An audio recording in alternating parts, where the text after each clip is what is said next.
Hi hello ನಮಸ್ಕಾರ ಕರ್ನಾಟಕ. ನಾನು ನಿಮ್ಮ ಜಯಂತ್ ಎಸ್ ಚಕ್ರವರ್ತಿ. ಸೊ ಕನ್ನಡ ಫಿಲ್ಮ್ ಹಿಸ್ಟ್ರಿಯ ಇವತ್ತಿನ ಹೊಸ ಸಂಚಿಕೆ ಆ್ಯಂಡ್ ವೆರಿ ನಮ್ಗೆ ಇಂಪಾರ್ಟೆಂಟ್ ಅಂತ ಅನಿಸುತ್ತೆ ನನ್ನ ಲೈಫಲ್ಲಿ. ಮೇ ಬಿ ಅವರಿಗೆ ಆದಂಥ ಎಕ್ಸ್ಪೀರಿಯನ್ಸ್ ಮೋಸ್ಟ್ಲಿ ನಮ್ಗೆ ಏಜು ಆಗಿಲ್ಲ ಅನಿಸುತ್ತೆ. ಸೊ ಎಸ್ ನಾರಾಯಣ್ ಸರ್ ನಿಮಗೆ ಸ್ವಾಗತ ನಿಮ್ಮ ಶೋಗೆ. Thank you so much. ನಿಮ್ಮ ಪಕ್ಕದಲ್ಲಿ ಕುತ್ಕೊಳ್ಳೋದು ಒಂದು ನನಗೊಂಥರ ಮುಜುಗರ ಆಗ್ತಿದೆ, ಬಟ್ ಇಂಟರ್ವ್ಯೂ ಸಂದರ್ಶನ ಅನ್ಕೋಬಾರ್ದು. Thank you so much sir. ನಾನು ನಿಮ್ಮನ್ನು ಪ್ರಶ್ನೆ ಕೇಳಬೇಕು ಅಂದ್ಕೊಂಡಿದ್ದು ಈ ಒಂದು ಪ್ರಮೋಷನ್ಸ್ ಬಗ್ಗೆ. ಅಂದರೆ ಫಸ್ಟ್ ಮೂವಿ ಮಾಡಿದ್ರಿ ನೀವು, ಚೈತ್ರದ ಪ್ರೇಮಾಂಜಲಿ. ಆ ಟೈಮಲ್ಲಿ ಒಂದು ಪ್ರಮೋಷನ್ ಮಾಡಿದ್ರು, ಏನೇನೂ ಇಲ್ಲ. ಅಂದರೆ ಜಸ್ಟ್ ಒಂದು ಗಾಡಿನಲ್ಲಿ ಒಂದು ಮೈಕ್ ಇಟ್ಕೊಂಡು ಈ ಥರ ಸಿನಿಮಾ ಬರ್ತಾ ಇದೆ ಅಂತ ಹೇಳ್ಕೊಂಡು ಹೋದರೆ ಜನ ನುಗ್ಗಿ ಬರೋರು ಥಿಯೇಟರ್ಗೆ. ಈಗಿನ ಪ್ರಮೋಷನ್ ಸೋಲಿಸ್ಕೊಂಡ್ರೆ ಎಷ್ಟು ಮಾಡಿದ್ರು ಕಮ್ಮಿ ಅನಿಸುತ್ತೆ. ಸೊ ನಿಮ್ಮ ಪ್ರಕಾರ ಈ ಒಂದು ಪ್ರಮೋಷನ್ನ ಹೆಂಗೆ ಎಂಜಾಯ್ ಮಾಡ್ತಿದ್ದೀರಾ, ಇಲ್ಲ ಸ್ವಲ್ಪ ಆ ಟೈಮ್ಗೂ ಈ ಟೈಮ್ಗೂ ಎಷ್ಟು ವ್ಯತ್ಯಾಸ ಕಂಡಿದೆ? ಸೊ 5D ಸಿನಿಮಾ ಈ ಪ್ರಮೋಷನ್ ಅಂತ ಯಾವ ಥರ ಇದೆ ಅಂತ ಹೇಳಿ. ಅವತ್ತು ಸಿನಿಮಾ ನೋಡಬೇಕು ಅಂದರೆ ಪ್ರೇಕ್ಷಕ ಚಿತ್ರಮಂದಿರಕ್ಕೆ ಬರಬೇಕಾಗಿತ್ತು. ಇವತ್ತು ಅವನಿಗೆ ಆಪ್ಷನ್ ತುಂಬ ಇದೆ. ಮನೆಯಲ್ಲಿ ಟಿ ವಿ ಇದೆ, ಮೊಬೈಲಲ್ಲಿ ಎಲ್ಲ ಭಾಷೆಯ ಸಿನಿಮಾ ಕೂತ್ ಜಾಗದಲ್ಲಿ ಅವನಿಗೆ ಸಿಗ್ತಾ ಇದೆ. ಅವನು ಅದೆಲ್ಲವನ್ನು ಮರೆತು ಅವನು ಚಿತ್ರಮಂದಿರಕ್ಕೆ ಬರಬೇಕಲ್ಲ. ಅದಕ್ಕೆ ಪ್ರಮೋಷನ್ ತುಂಬ ಪ್ರಬಲವಾಗಬೇಕು. ಇವತ್ತು ತುಂಬ ಶಕ್ತಿದಾಯಕವಾಗಬೇಕು, ಹೆಚ್ಚು ಪ್ರಮೋಷನ್ ಮಾಡಬೇಕು, ಅವನನ್ನು ಮನವೊಲಿಸ್ಬೇಕು. ನಾವು ತುಂಬ ಶ್ರಮ ಪಡ್ತಾ ಇರ್ತೀವಿ. ಮೊದಲು ಹಾಗಿರಲಿಲ್ಲ. ಅವನು ಕಾಯೋನು ಶುಕ್ರವಾರ ಯಾವ ಸಿನಿಮಾ ಬರುತ್ತೆ ಅಂತ ಅವನು ಕಾಯ್ತಾ ಇದ್ದ. ಇವತ್ತೇನಾಗಿದೆ ಅಂದರೆ ನಾವು ಹೇಳಬೇಕು ಅವನಿಗೆ, ಇಲ್ಲಾಂದ್ರೆ ಅವ್ನು ನೆನಪೇ ಇರಲ್ಲ, ಸುಮ್ಮನೆ ಅವ್ನು ಪಾಡಿಗೆ ಹೊರಟೋಗ್ತಾನೆ. ಆಮೇಲೆ ಥಿಯೇಟ್ರಿಗೆ ಜನ ಬರಲಿಲ್ಲ, ಸಿನಿಮಾ ತೆಗೆದುಬಿಟ್ಟು ಅಯ್ಯೋ ಆ ಸಿನಿಮಾ ಬಂತಾ ಹೊಟ್ಟೋಯ್ತಾ ಅಂತಿರ್ತಾನೆ. ಹಾಗಾಗಿ ಅವ್ನು ನೆನಪು ಮಾಡೋದಕ್ಕೆ ನಾವೆಲ್ಲ ಇವತ್ತು ಸಾಹಸ ಮಾಡ್ತಾಯಿದ್ದೀವಿ. ಎಷ್ಟೇ ದೊಡ್ಡ ಚಿತ್ರ ಆದರೂ ಕೂಡ ಪ್ರಮೋಷನ್ ಅನ್ನೋದು ಇವತ್ತು ಭಾಳ ಮುಖ್ಯ ಆಗಿದೆ. ಹಾಗಾಗಿ ನಿಮ್ಮದು ಪಾತ್ರಗಳು ತುಂಬ ದೊಡ್ಡದು ಇವತ್ತು. ಯಾಕೆಂದರೆ ನೀವು ಅವ್ರಿಗೆ ತಲುಪಿಸ್ತಾ ಇದ್ದೀರಿ, ಈ ಥರದೊಂದು ಸಿನಿಮಾ ಇದೆ, ನೀವು ಬಂದು ನೋಡಿ ಅಂತ. ನಿಮ್ಮ ಪಾತ್ರ ಬಹಳ ದೊಡ್ಡದು. ಮುಂಚೆ ಈ ರೇಡಿಯೋ ಸ್ಟೇಷನಲ್ಲಿ ಪ್ರಮೋಷನ್ ಮಾಡ್ತಿದ್ರಂತೆ, ನಾವು ನೋಡಿಲ್ಲ ಸರ್. ಆ್ಯಕ್ಚುಲಿ ನಾವು ಹುಟ್ಟಿರಲಿಲ್ಲ. ಅಂದರೆ ಜಸ್ಟ್ ಆ ರೇಡಿಯೋ ಸ್ಟೇಷನ್ ಪ್ರಮೋಷನ್ನ ಜನ ಕಾಯೋರಂತೆ. ಯಾವ ಸಿನಿಮಾ ಈ ಶುಕ್ರವಾರ ಬರ್ತಾ ಇದೆ, ಸೊ ಯಾವ ಥಿಯೇಟ್ರಲ್ಲಿ ಆಗ್ತಾ ಇದ್ದಾರೆ, ಟೈಮಿಂಗ್ಸ್ ಎಲ್ಲ ತುಂಬ ಕುತೂಹಲಕಾರಿಯಾಗಿ ವೆಯ್ಟ್ ಮಾಡಿ ಫ್ಯಾಮಿಲಿ ಸಮೇತ ನೋಡೋರಂತೆ. ಈಗ ಮೊಬೈಲ್ ಕೈಯಲ್ಲೇ ಇರುತ್ತೆ, ನಿರ್ದೇಶಕರು ಆ್ಯಕ್ಟರ್ಸು ಎಲ್ಲ ಕಡೆ ಇಡೀ ರಾಜ್ಯ ಸುತ್ತಾರೆ ಈ ಥರ ಸಿನಿಮಾ ಬರ್ತಾ ಇದೆ ಅಂತ. ಆದರೂ ಸಹ 2 ಕ್ಯಾಟಗರಿ ಇರುತ್ತೆ. ಅಂದರೆ ಸಿನಿಮಾನ ನಾನು ನೋಡಲೇಬೇಕು ಅಂತ ಹೋಗೋ ಒಂದು ಕ್ಯಾಟಗರಿ, ಜಸ್ಟ್ ಮೊಬೈಲಲ್ಲಿ ಈ ಸಿನಿಮಾ ಬಂತ ಅನ್ನೋ ನೋಡ್ಬಿಟ್ಟು ಸುಮ್ಮನೆ ಆಗುವಂಥ ಕ್ಯಾಟಗರಿ. ಈ ಒಂದು ಜಂಜಾಟದ ಮಧ್ಯೆ ಸರ್ ಎಷ್ಟು ಅಂದರೆ ನೀವು ನೋಡ್ದಂಗೆ ಎಷ್ಟು ಡಿಫ್ರೆನ್ಸ್ ಆಗಿದೆ ಅಂತ, ಇಂಡಸ್ಟ್ರಿ ಆಗಿರ್ಬೋದು, ಈ ಪ್ರಮೋಷನ್ ಆ್ಯಕ್ಟಿವಿಟೀಸ್ ಆಗಿರ್ಬೋದು, ಸಿನಿಮಾಗಳು ಬರುವಿಕೆ ಆಗಿರ್ಬೋದು. ಸೊ ಯಾವ ಥರ ಅನ್ನಿಸ್ತಾ ಇದೆ ನಿಮಗೆ? ಇಲ್ಲ, ಕೆಲವು ಸಿನಿಮಾಗಳನ್ನು ಅವನು ನಿರೀಕ್ಷೆ ಮಾಡ್ತಾ ಇರ್ತಾನೆ, ಕೆಲವು ಸಿನಿಮಾಗಳಿಗೋಸ್ಕರ ಕಾಯ್ತಾ ಇರ್ತಾನೆ. ಅವನನ್ನು ತಡೆಯೋಕ್ಕಾಗಲ್ಲ.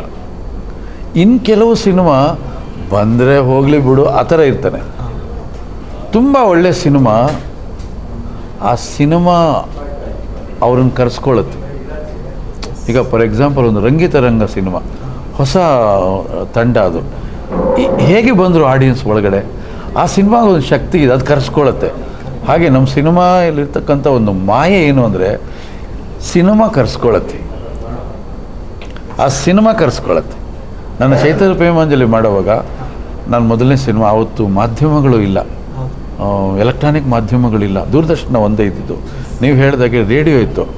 ಆ ರೇಡಿಯೋದಲ್ಲಿ ಎಷ್ಟು ಪ್ರಚಾರ ಮಾಡೋಕ್ಕೆ ಸಾಧ್ಯ? ಎಷ್ಟು ಜನ ರೇಡಿಯೋ ಕೇಳ್ತಾರೆ ಅವತ್ತು? ಇವತ್ತಿನಾಗಿ FM ಬೀದಿಲಿ ಹೋಗ್ತಾ ಇಲ್ಲ, ಕೇಳ್ಕೊಂಡು ಹೋಗೋಕ್ಕಾಗ್ತಿಲ್ಲ. ಮನೆಗೆ ಹೋಗಿ ಟ್ಯೂನಿಂಗ್ ಮಾಡಿದ್ರೆ ಬರ್ತಾಯಿತ್ತು. ಅದರಲ್ಲಿ ಅವ್ರು ಕೇಳ್ತಿದ್ರು. ಪೇಪರ್ ಆ್ಯಡ್ ಸಣ್ಣದಾಗಿ ಕೊಡ್ತಿದ್ವಿ. ಪ್ರಿಂಟ್ ಮೀಡಿಯಾ ಸ್ವಲ್ಪ ಪ್ರಬಲವಾಗಿತ್ತು. ಆದರೆ ಪ್ರೇಕ್ಷಕ ಮುಂದಿನ ಶುಕ್ರವಾರ ಯಾವ ಸಿನಿಮಾ ಬರುತ್ತೆ ಅವನು ಆ ನಿರೀಕ್ಷೆ ಮಾಡ್ತಿದ್ದಾಗ ಅವನಿಗೆ ಸಣ್ಣದಾಗಿ ಒಂದು ಮಾಹಿತಿ ಸಿಕ್ಕರೆ ಸಾಕು, ಅವನು ಚಿತ್ರಮಂದಿರಕ್ಕೆ ಬರ್ತಿದ್ದ. ಹಾಗಾಗಿ ನನ್ನ ಮೊದಲನೇ ಸಿನಿಮಾ ಎಂಟೈರ್ ಕರ್ನಾಟಕ ಅದ್ಭುತವಾದ ಓಪನಿಂಗ್ ತಗೊಳ್ತು. ಯಾವುದೇ ಸ್ಟಾರ್ಗಳಿರಲಿಲ್ಲ, ಅದರಲ್ಲಿ ಯಾವ ಸ್ಟಾರ್ಗಳು ಇಲ್ಲ, ಎಲ್ಲ ಹೊಸಬರು. ಆ ಹೊಸಬರಿಗೆ ಈ ಪ್ರೇಕ್ಷಕ ಸ್ವಾಗತಿಸಿದ ರೀತಿ ಇತ್ತಲ್ಲ, ಆ ಅದ್ಭುತವಾದ ಎಂಟ್ರಿನೇ ಇವತ್ತು ನಾನು ಇಲ್ಲಿ ಕೂತಿರೋದು. ಅದು ನಾವು ನಿರೀಕ್ಷೆನೇ ಮಾಡಿರಲಿಲ್ಲ ಆ ರೀತಿ ಓಪನಿಂಗ್ ಸಿಗುತ್ತೆ ಅಂತ. ಹಾಗಾಗಿ ಪ್ರಚಾರ ಅನ್ನೋದು ಇವತ್ತು ಬಹಳ ಮುಖ್ಯ ಇದೆ. ಯಾತಕ್ಕೆ ಪ್ರಚಾರ ಮಾಡ್ತೀವಿ ಅಂದರೆ ಬರೀ ಸಿನಿಮಾ ನೋಡೋದಕ್ಕಲ್ಲ, ಸದಾ ಅವನು ಮೊಬೈಲ್ ಒಳಗೆ ಇರ್ತಾನೆ. Correct sir. ಅವನು ಊಟ ಮಾಡ್ತಾನೋ ಇಲ್ಲೋ, ನಿದ್ದೆ ಮಾಡ್ತಾನೋ ಇಲ್ಲೋ, ತಾಯಿ ಹೇಗಿದ್ದಾಳೆ ನೋಡ್ತಾನೋ ಇಲ್ಲೋ, ಲವ್ವರಲ್ಲಿ ಕಾಯ್ತಾ ಇರ್ತಾಳೆ ನೆನಪು ಮಾಡ್ಕೋತಾನೋ ಇಲ್ಲೋ, ಮೊಬೈಲಲ್ಲಂತೂ ಇರ್ತಾನೆ. ಅದಕ್ಕೆ ಅವನು ಎಲ್ಲಿರ್ತಾನೆ ಅಲ್ಲಿ ನಾವು ಬರಬೇಕು ಅಂತ ಬರೋದು. ಇದೇ ಮಾತು, ಇದೇ ಪ್ರಚಾರ, ಇದು ಕರೆಕ್ಟ್ ಸರ್. ಇದೇ ಪ್ರಚಾರ. ಅವನು ನೋಡ್ತಾನೆ ಅದ್ಯಾವುದು ಇದ್ಯಾವುದು ತಳ್ತಾನೆ. ಇನ್ನೊಂದು 10 ನಿಮಿಷ ಬಿಟ್ಟು ಇನ್ನೊಂದ್ಸಲ ಬರ್ತಾನೆ, ಇದ್ಯಾವುದೇ ಏನಾಗುತ್ತೆ ಅಂದ್ರೆ ಅವ್ನು ಗೊತ್ತಿಲ್ಲದೆ ಏನಾಗುತ್ತೆ, ಒಂದು ಸಿನಿಮಾ ಅವನ ತಲೆ ಒಳಗಡೆ ಹೋಗಿ ಕೂತ್ಕೊಳ್ಳುತ್ತೆ. ಆಗ ಅವನೇನು ಮಾಡ್ತಾನೆ, ಒಂದ್ಸಲ ನೋಡೋಣ ಹೆಂಗಿರುತ್ತೆ ಅಂತ ಥಿಯೇಟ್ರಿಗೆ ಬರ್ತಾನೆ. ಇದಿಷ್ಟೇ ಇವತ್ತಿನ ಪ್ರಚಾರದ ಬ್ಯೂಟಿ. ತುಂಬ ಚೆನ್ನಾಗಿ ಆ್ಯಕ್ಚುಲಿ ವಿಶ್ಲೇಷಣೆ ಮಾಡಿದ್ರಿ ಆ ಟೈಮ್ಗೂ ಈ ಟೈಮ್ಗೂ. ಸೊ ಇಷ್ಟು ಕಂಪ್ಯಾರಿಸನ್ ಇದೆ ಎಷ್ಟಿದೆ ಅಂತ. ಆ್ಯಂಡ್ ಈಗ ನೀವು 92 ಅಂತ ಅಂದ್ಕೊಂಡ್ರೆ ನೀವು ಎಂಟರ್ ಆಗಿದ್ದು ಚೈತ್ರದ ಪ್ರೇಮಾಂಜಲಿಯಿಂದ ಇವತ್ತು ಈ ಒಂದು ದಿನದ ಕ್ಷಣಕ್ಕೆ 34 ಇಯರ್ಸ್ ಆಗಿದೆ. ಸೊ 34 ಇಯರ್ಸ್ ಕೆರಿಯರಲ್ಲಿ ನೀವು ಈ ಥರ ಸಿನಿಮಾ ಮಾಡಿರೋದು ಬಹಳ ವಿರಳ ಅನಿಸುತ್ತೆ. ಫ್ಯಾಮಿಲಿ ಆಡಿಯನ್ಸು ಅಂದರೆ ಫ್ಯಾಮಿಲಿ ಓರಿಯೆಂಟೆಡು ಆ ಥರ ಮೆಸೇಜ್ ಇದೆ. ಬಟ್ ಅದು ಡೇಟ್ ಗೊತ್ತಾ ನಿಮಗೆ sir? Chaitrada Premanjali sir date year ಗೊತ್ತಾ? 92 ಫೆಬ್ರವರಿ 7. Okay, same. ನಾವು ಸ್ವಲ್ಪ nearest 16 February sorry almost February sir, ಇನ್ನು 2 ದಿನ. ಓಕೆ. ಸೊ ನೋಡಿ, ಚೆನ್ನಾಗಿ ಮ್ಯಾಚ್ ಆಯಿತು. ಸೊ ಇನ್ 2 ಡೇಸ್ಗೆ ಸೊ 34 ಇಯರ್ಸ್ ಕಂಪ್ಲೀಟ್ ಆಗಿ 35 ಇಯರ್ಸ್ಗೆ ಆಗುತ್ತೆ. ಇಷ್ಟು ವರ್ಷದಲ್ಲಿ ಸರ್ ಈ ಥರ ಒಂದು ಸಸ್ಪೆನ್ಸ್ ಥ್ರಿಲ್ಲರು ಅದೇ ಬಹಳ ಕಮ್ಮಿ ಮಾಡಿರೋದು. ಆ ಟೈಮಲ್ಲೇ ಮಾಡಬೇಕು ಅಂತ ಯಾಕೆ ಅನ್ನಿಸ್ತಿಲ್ಲ ಸರ್ ನಿಮಗೆ ಅಂತ? ಅಂದರೆ ನಮ್ಗೆ ಏನಾಗ್ತಿತ್ತು ಅಂದರೆ, ಒಂದು ಸಿನಿಮಾ ಮುಗೀತಿತ್ತು, ಇನ್ನೊಂದು ಸಿನಿಮಾ ತೊಗೊಳ್ತಾ ಇದ್ದೆ. ಆ ಸಿನಿಮಾ ನಿರ್ಮಾಪಕರು ಸರ್ ನಮ್ಮ ಸಿನಿಮಾ ಈ ಥರ ಇರಲಿ ಅಂತ ಕೇಳ್ತಿದ್ರು. ಆವಾಗ ಅದು ಹಾಗೆ ಕಥೆಗಳು ಮಾಡ್ಕೊಂಡು ಹೋಗ್ತಿದ್ವಿ. ಅದಾದ ನಂತರ ದೊಡ್ಡ ಸ್ಟಾರ್ಗಳು ಸಿಗ್ತಾಯಿದ್ರು.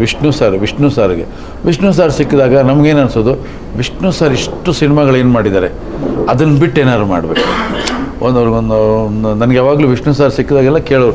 ಫಸ್ಟ್ ಸಿನಿಮಾ ನೋಡಿ ನಾನು ತುಂಬ ಅಪ್ರಿಷಿಯೇಟ್ ಮಾಡಿದಾಗ ಕೆಲಸ ಮಾಡೋಣ ಒಟ್ಟಿಗೆ ಅಂತ ಹೇಳ್ತಿದ್ರು. ಬಟ್ ಸಿಕ್ಕಿದಾಗೆಲ್ಲ ಹೇಳೋರು, ನಮಗೆ ಸಿನಿಮಾ ಮಾಡಲ್ವ ನೀವು ಅಂತ. ನಾನು ಅವ್ರಿಗೆ ಹೇಳ್ತಿದ್ದೆ, ಸರ್ ನಿಮ್ಮ ಸಿನಿಮಾ ನಾನು ಮಾಡಿದ್ರೆ ಅದೇನೋ ಸಮಥಿಂಗ್ ಸಪ್ರೇಟಾಗಿರ್ಬೇಕು ಸರ್, ಆ ಥರ ಇದ್ದರೆ ಬರ್ತೀನಿ, ಅಲ್ಲ ಬರಲ್ಲ ಸರ್ ಅಂತಿದ್ದೆ. ಹಾಗಾಗಿ ಈ ಭಿನ್ನವಾಗಿ ಯೋಚನೆ ಮಾಡೋ ಕಾನ್ಸೆಪ್ಟ್ ಶುರು ಆದ ವಿಷ್ಣು ಸರ್ ಒಂದು ವೀರಪ್ಪ ನಾಯಕ ಮಾಡಬೇಕು ಅನ್ನಿಸ್ತು. ಹಂಗಾಗಿ ಆ ಕಲಾವಿದರಿಗೆ ನಾವು ಕಥೆಗಳು ಮಾಡ್ಕೊಂಡು ಹೋಗ್ತಾ ಇದ್ದೀವಿ ಹೊರತು ಅಲ್ಲಿ ಬೇರೆ ಆ ಥರದ್ದೇ ಝೋನ್. ವಿಷ್ಣು ಸರ್ಗೆ ಅಂತ ಒಂದು ಝೋನರ್ ಸ್ಟಾರ್ಟ್ ಆಯ್ತು ನನಗೆ. ಏನೋ ಒಂದು ವೀರಪ್ಪ ನಾಯಕ, ಸಿಂಹಾದ್ರಿಯ ಸಿಂಹ, ಜಮೀನ್ದಾರು, ಸೂರ್ಯವಂಶ, ಸಿರಿವಂತ, ಹಿಂಗೆ ಹೊರಟಾಯಿತು. ಇಲ್ಲಿ ಸಸ್ಪೆನ್ಸ್ ಮಾಡಬೇಕು ಅಂದರೆ ಅದಕ್ಕೆ ಪೂರಕವಾದಂಥ ಸಂದರ್ಭ, ಅದಕ್ಕೆ ಒಪ್ಕೊಳ್ಳೋಂಥ ನಿರ್ಮಾಪಕ, ಅದಕ್ಕೆ ಪೂರಕವಾದಂಥ ಕಲಾವಿದ, ಇವೆಲ್ಲ ಕೂಡ್ಕೊಂಡು ಬರಬೇಕು. ನನಗೀಗ ಆಚೆ ಓಡಾಡ್ತಿದ್ರೆ ಆಯ್ತು ಸರ್ ಸೂರ್ಯವಂಶ ಥರ ಇನ್ನೂ ಸಿನಿಮಾ ಮಾಡಿ ಸರ್ ಅಂತ. ಸೊ ಹೇಳೋದಕ್ಕೆ ಚಂದ ಅದು, ಬಟ್ ಮಾಡೋದು ಹೇಗೆ? ಸೂರ್ಯವಂಶ ಎಸ್ ನಾರಾಯಣಿಂದ ಆಗಿದ್ದಲ್ಲ ಅದು. ವಿಷ್ಣು ಸರ್ ಇದ್ದರು, ಎಂತೆಂಥ ಘಟಾನುಘಟಿದ್ರು ಕಲಾವಿದರಿದ್ದರು ಅದರಲ್ಲಿ, ಎಂತೆಂಥ ಅದ್ಭುತಗಳಿತ್ತು ಅದರಲ್ಲಿ. ಹಾಗಾಗಿ ಒಂದು ಸೂರ್ಯವಂಶ ಆಯಿತು. ನನ್ನೊಬ್ಬನಿಂದ ಅಲ್ಲ ಅದು. ಹಾಗೆ ಅವೆಲ್ಲ ಮಾಡೋಕ್ಕಾಗತ್ತಾ? ಆಗಲ್ಲ. ಮತ್ತೆ ಪ್ರಯತ್ನ ಮಾಡ್ತೀವಿ ಅಂದರೆ ಆಗಲ್ಲ. ಅದು ಕೆಲವೊಂದು ಒಂದೇ ಸಲ, ಅದು ಕೆಲವು ಒಂದೇ ಸಲ, ಅದು ಮತ್ತೆ ಆಗಲ್ಲ ಅದು. ಹಾಗಾಗಿ ನನಗೆ ಈ ಥರ ಮಾಡೋಕ್ಕೆ ಅವಕಾಶ ಆಗಲಿಲ್ಲ. ನಿಗಾ ಅಂತ ಒಂದು ಸಿನಿಮಾ ಮಾಡಿದೆ. ಅದು ಸ್ವಲ್ಪ ಸಸ್ಪೆನ್ಸ್ ಸಿನಿಮಾ, ಆದರೆ ಅದು ಒಂದೇ ವಸ್ತು ಇಟ್ಕೊಂಡಿದ್ದು. ಇದು ತುಂಬ ಬಲವಾದ ವಸ್ತು, ತುಂಬ ಗಟ್ಟಿಯಾದ ವಸ್ತು. ನಮ್ಮ ಸುತ್ತ ನಮಗೆ ಗೊತ್ತಿಲ್ಲದೆ ನಮ್ಮನ್ನು ಹಾಗೇ ನಮ್ಮನ್ನು ಹಿಂಡ್ತಾ ಇರುವಂಥ ಒಂದು ನಮ್ಮ ಕಣ್ಣಿಗೆ ಕಾಣದೇ ಇರೋ ಒಂದು ಶಕ್ತಿ ಇದು. ಅದರ ವಿರುದ್ಧ ನಾವು ಸಿನಿಮಾ ಮಾಡಿದ್ದೀವಿ ಇವತ್ತು. ಹಾಗಾಗಿ ಇದು ಸಸ್ಪೆನ್ಸ್ ಅನ್ನೋದಕ್ಕಿಂತ ದೊಡ್ಡ ಸಂದೇಶ ಮತ್ತು ಎಚ್ಚರಿಕೆ ಗಂಟೆ ಈ ಸಿನಿಮಾ.